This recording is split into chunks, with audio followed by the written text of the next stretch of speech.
Welcome back to the Deep Dive. Today, we are really plunging into some source material that's, well, it's demanding, but also absolutely fascinating. It really is. We're looking at this incredibly specific, very complex theological text. It sort of lays out this detailed blueprint for understanding the divine nature. Right, and the focus is really sharp.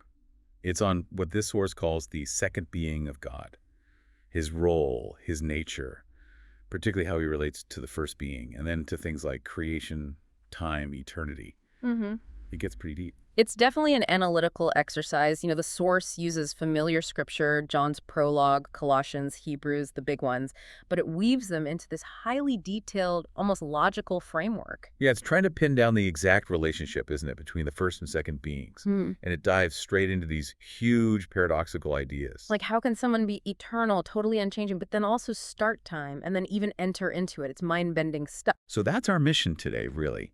To carefully unpack these definitions, these arguments, we have to grapple with these paradoxes, but also, crucially, keep track of this boundary the source keeps drawing. The limit of what we as creatures can actually understand. It comes up again and again. Exactly. And it all kicks off from a verse everyone knows, John 1:1.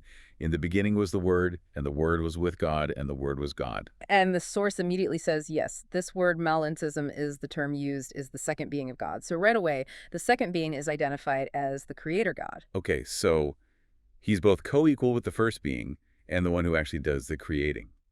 That duality seems to be the starting point for all the complexity. It is. That's where it all begins. All right, let's dive into that definition then, because the very first thing the source tackles is how the first and second beings relate differently to time. And this seems fundamental to everything else. Yeah, the foundational idea, the starting point, is that the first being exists completely outside of time. Like, time just isn't relevant. There's no before or after for the first being. Eternal isness, sort of. Exactly. But the second being, he's presented as the agent, the one who actively brings time and space into existence. He causes them. Precisely.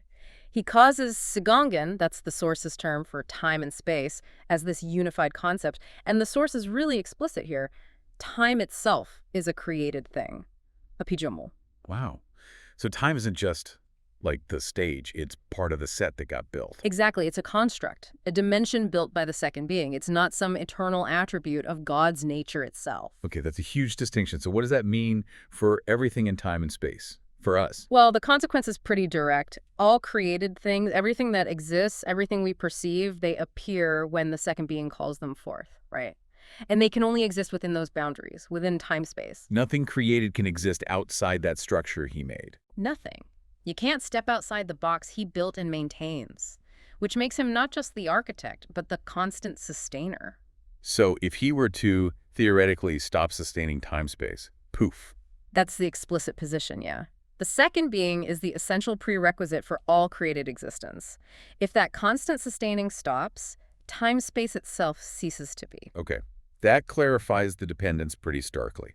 And this dependence, this existence in time, leads to another key difference. Right. Creatures exist in time, so they must change. They grow, they decay, they transform. They're subject to that flow, that temporality. But the second being, he has to be different. He can't change. He must be constant, perfect. The source points right to Hebrews 13:8. Jesus Christ is the same yesterday and today and forever. Unchanging, eternal. And this idea of being unchanging leads to maybe the most intellectually neat argument in the source. Yeah. The connection between being perfect, unchanging, and being able to sustain infinity. This bit is really interesting. It is. It's presented as this kind of ironclad logic. The thinking goes like this. If something is truly perfect, it means it's absolutely complete. It lacks nothing. Okay. So if it lacks nothing, it can't get any better, right? And if it's perfect, it can't decay or get worse. Right. No room for improvement or degradation. Exactly. So if it can't get better and it can't get worse, a truly perfect thing cannot change. The very act of changing would prove it wasn't actually perfect to start with. So change itself is a sign of imperfection, or at least incompleteness. That's the argument. And this perfect, unchanging nature is apparently the only way something could sustain infinity. Think about infinity Mohan not just as endless space, but endless complexity, endless potential. Right. Everything, everywhere, always. Yeah. And if the being holding all that together was itself changing, even slightly, imperfect, Yeah. the whole infinite structure could become unstable. Like the operating system crashing. If the core code isn't stable, the whole simulation, past, present, future, is at risk. That's a good way to put it. So the source concludes, only a perfect, unchanging being can continuously sustain infinity. And then crucially, it says both the first being and the second being are equally perfect.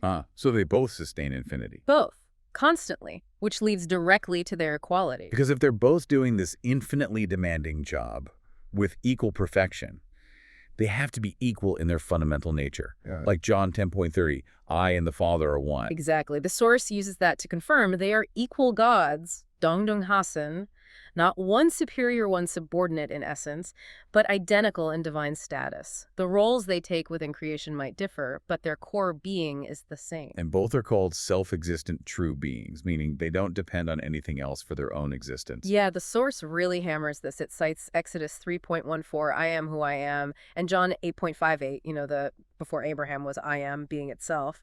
And then there's this neat logical twist to prove the second being has to be self-existent too. How does that argument work? It's about being co-eternal. If the second being wasn't a being who exists truly self-existent, then how could he always have been with the first being, like John 1.1 says? Oh, right. If he had a beginning, even an incredibly ancient one, he'd be created, or at least dependent, and therefore not equal. Precisely. To be truly with God and be God from the beginning, he has to share that self-existence. He can't be part of the cause and effect chain he's about to create. He has to be outside it, independent. Okay, that really builds this picture of the second being as utterly foundational, independent of the creation. He kicks off, but essential to it, the changeless bedrock for time itself. It really does. He's the eternal foundation, which naturally leads to the next question. If he's eternal, what was he doing before time even existed? What was that like? Right, so moving beyond the actual creation of time and space, the source confirms this idea of the second being sharing glory with the first being before the world was even made. You see that clearly in John 17, verses 5 and 24.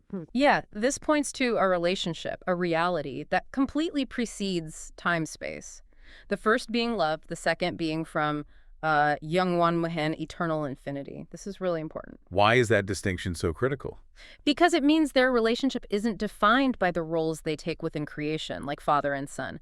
That's a structure for our reality. Their essential relationship, their shared glory, is inherent, unchangeable, existing outside any dimension we could possibly grasp. So the glory wasn't something the second being earned by, say, creating everything or redeeming humanity. No, he shared that glory eternally. The acts of creation and later redemption are presented more like a voluntary expression or extension of that pre-existing shared glory, not the source of it. Okay, that leads us nicely into Colossians 1, doesn't it? Verses 15 to 17.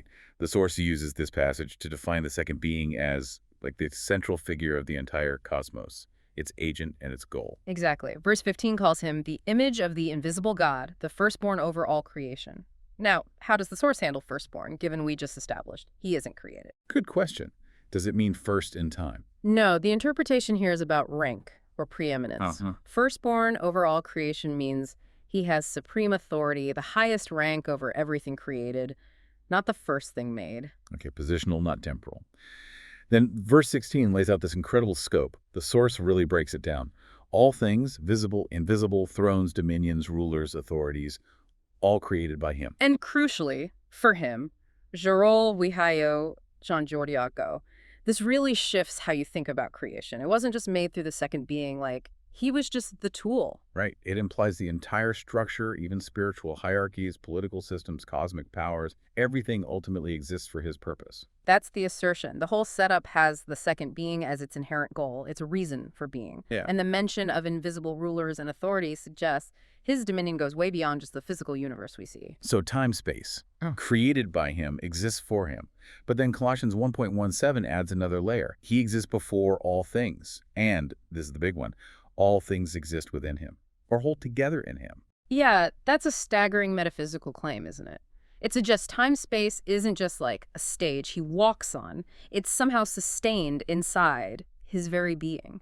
Can you elaborate on that? What could that mean? Well, think of it like, imagine a programmer who not only writes the code for an incredibly complex virtual world, but that entire world runs constantly within the programmer's own mind, sustained purely by their ongoing thought if they stop thinking it. The reality collapses. That's the kind of implication. The word, the second being, is the literal, structural container and sustainer.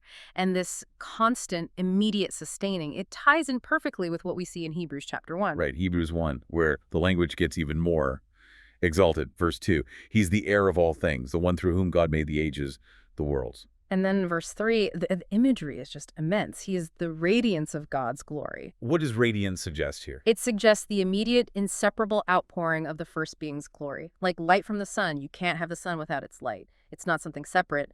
It is the glory made manifest. Okay, and he's also the exact imprint of his nature or substance. Yes, and the source really emphasizes this exact imprint part. The original Greek word character is like the stamp or die used to make a perfect impression, an identical copy. It means the second being is the precise replication of the first being's very essence, his substance. So again, reinforcing that co-equality, that identical divine nature, even if their roles differ. Exactly. Identical in substance, distinct in personhood or role within the Godhead's economy. It demands awe, really. And then Hebrews 1.3 finishes by saying, he sustains all things by the word of his power. There it is again, the constant upholding. Yes, dunamis. The powerful word isn't just a command spoken once at the beginning. It's a continuous dynamic force holding all matter, all energy, all time, all spirit together right now. And nailing down this definition, the eternal, radiant, co-equal sustainer, is absolutely vital. Because this is the being who is about to do the most incomprehensible thing imaginable. Right. But before we get to that act, the kenosis, the self-emptying, the source brings in this crucial caution again, the paradox of the Trinity and our own limits. Yeah, the source fully acknowledges the Trinity first, second, and third beings, but it suggests that our perception, the way we tend to think of them as maybe three separate gods. That might just be because of how God has to reveal himself to us within our limited framework. Exactly. It could be a necessary consequence of revelation within time-space. A way for us to grasp the distinct roles and actions. It doesn't necessarily reflect the ultimate reality of God's nature outside our dimensional constraints. So the distinction we perceive is functional, for revelation, not necessarily the final word on God's absolute being. That seems to be the idea, and this leads straight to the central unavoidable limit. We, as creatures, simply cannot understand what it truly means for God to be both one and three at the deepest level. What's the core problem? Why can't our minds grasp it? The source points to the concept of simultaneous existence. We live linearly, right? Past, present, future, one moment at a time. We occupy one point in space. Yeah, that's just how reality works for us. But God, the source suggests, exists simultaneously in every moment, past, present, future, and in every place, all at once. Can you even imagine perceiving all of history from beginning to end as a single static instance? No. My brain just breaks trying to picture that. It's like asking a character drawn on page 5 of a book to understand the author who sees the whole story simultaneously. That's a great analogy. We are in the story, in the flow. We can only know the manifestations, the first, second, and third beings as they interact with and reveal themselves within our time-space reality.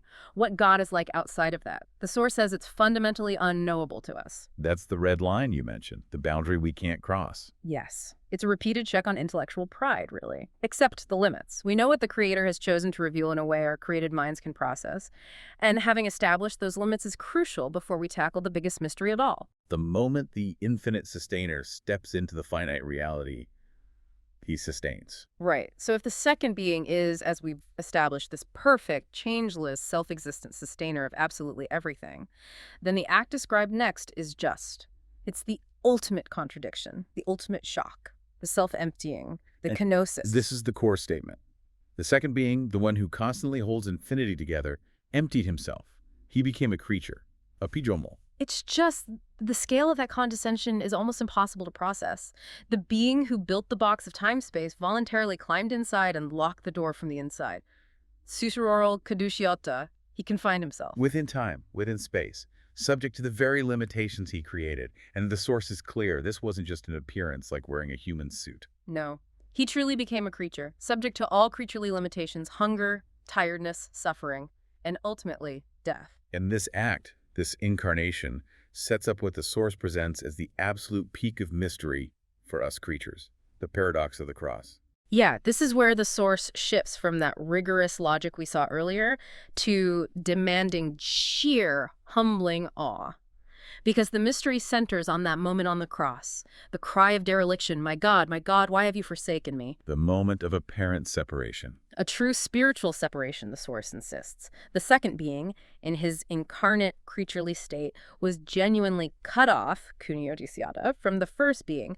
But, and here's the paradox. While that was happening, time-space, the entire universe didn't fall apart. It continued to be sustained. Exactly. How is that possible? We just spent all that time establishing the second being as the necessary moment-by-moment sustainer.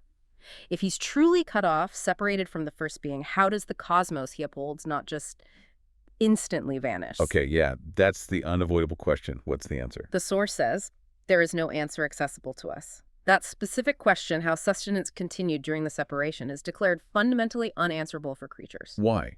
Because it involves understanding God's inner workings outside our dimensional limits. Precisely.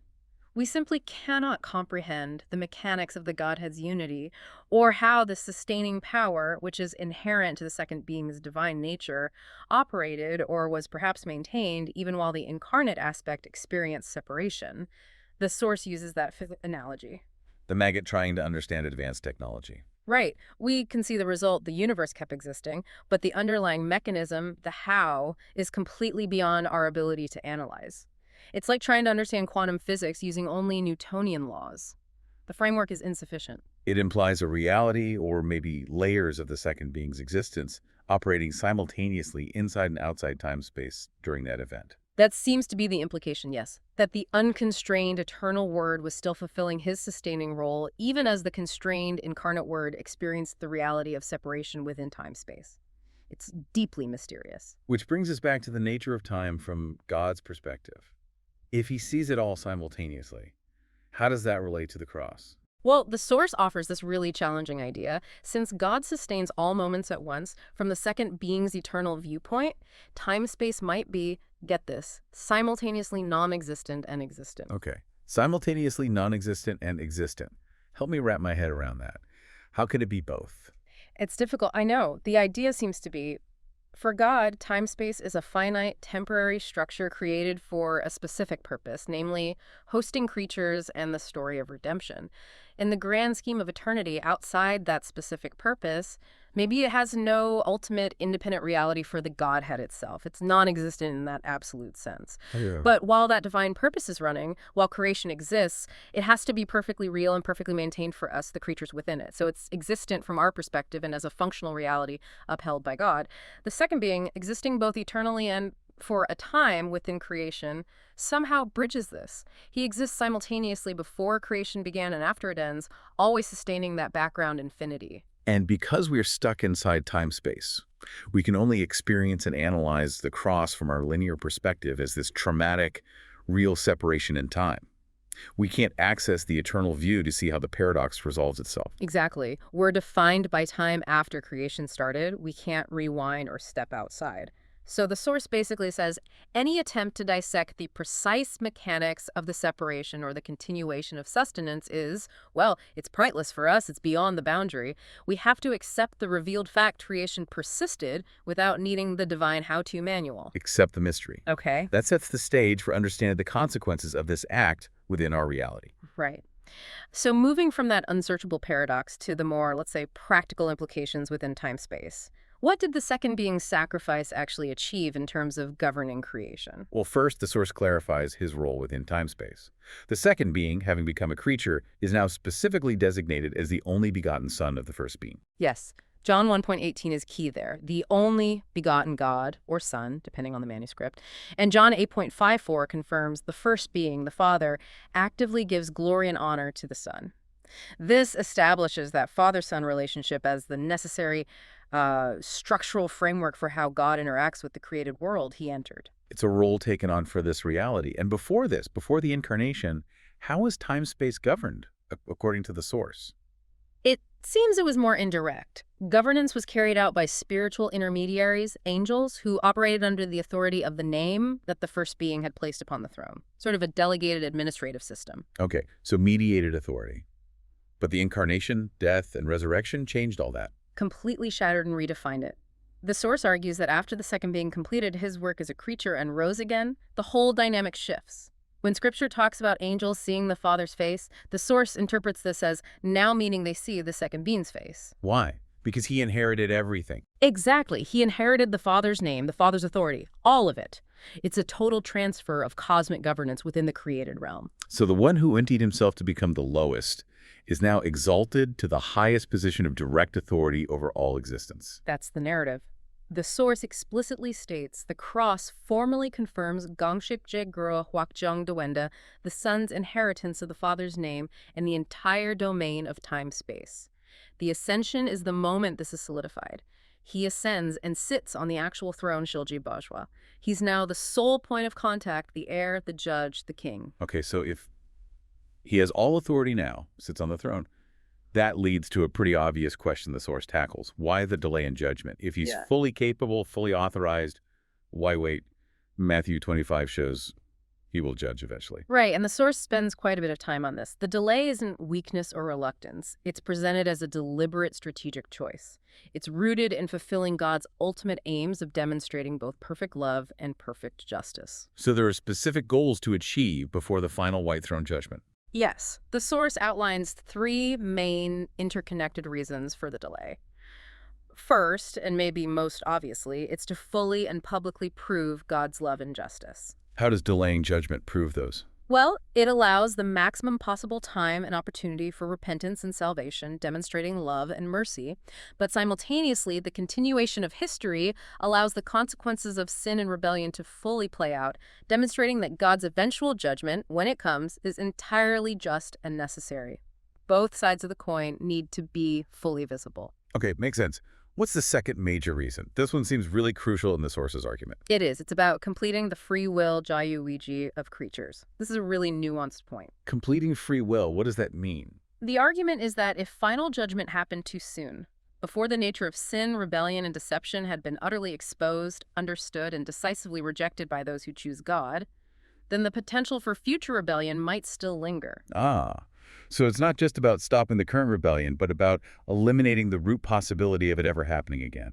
Exactly. Just suppressing it isn't enough. The source warns that if any seed of doubt, misunderstanding, or lingering attraction to sin remained, if free will wasn't brought to its absolute completion, where righteousness is chosen willingly and permanently with full understanding, it could potentially lead to a second or third Satan down the line in eternity. Wow. So the delay is necessary to exhaust all possibilities, all arguments, all deceptions, until the choice for or against God is perfectly clear, perfectly free, and therefore permanent. That's the idea, to completely eradicate the seed of rebellion by allowing free will to run its full course and demonstrate its final, irreversible choice. Only then can the new creation be truly secure and eternally free from sin. And the third reason for delay is tied into that. Yes, it's simply allowing the maximum opportunity for repentance, to ensure that everyone who could possibly respond to God's grace has the chance. It aligns with proving God's love. He waits as long as possible before justice must be enacted. So the delay is about perfecting free will and eradicating the very possibility of future sin before the final judgment. Okay. Now the source uses a specific interaction after the resurrection to illustrate this new administrative order. The touch me not moment with Mary Magdalene in John 20. Yes, John 20.16 "Do not cling to me, for I have not yet ascended to my Father."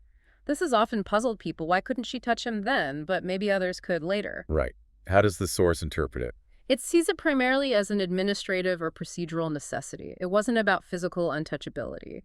The second being needed to first ascend to the Father, to that actual throne, to formally confirm his inheritance and his new role as the ruling authority over time-space. So it was like he needed to be officially inaugurated before fully engaging in his post-resurrection reign.